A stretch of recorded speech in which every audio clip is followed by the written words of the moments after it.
Бүгін біз өте дәмді, жұп-жұмсақ үлпілдеп тұратын пирожки капустамен жасаймыз. Ол үшін табағымызға сүтті құямыз, қант саламыз, тұз саламыз.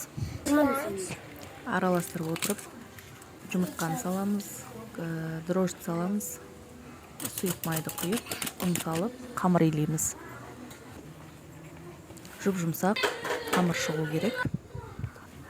Бетін жауып, жыл жаққа көтерілуге жібереміз. Салмамызды дайындаймыз. 40 қабатты майдалап тураймыз. Сәбізді теркадан өткіземіз. Пиязды майдалап тураймыз. Табаны қыздырып, май құйып, пиязды салып қуырамыз. Кішкенеден кейін сәбіз саламыз. 40 қабатымызды саламыз. Тұз және қара бұрышты салып қуырамыз. Сәлден кейін томат саламыз. Дайын болғанша қуырамыз. Салмамыз дайын, енді қамырымыз көтерілді.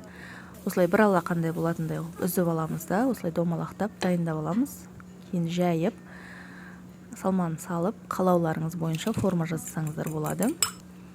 Жұмыртқаны жарып, араластырып алып, бетіне жағамыз, кунжутымызды себеміз. Міне пирожкиміз дайын. Арнама тіркеліп, қолдап қойыңыздар.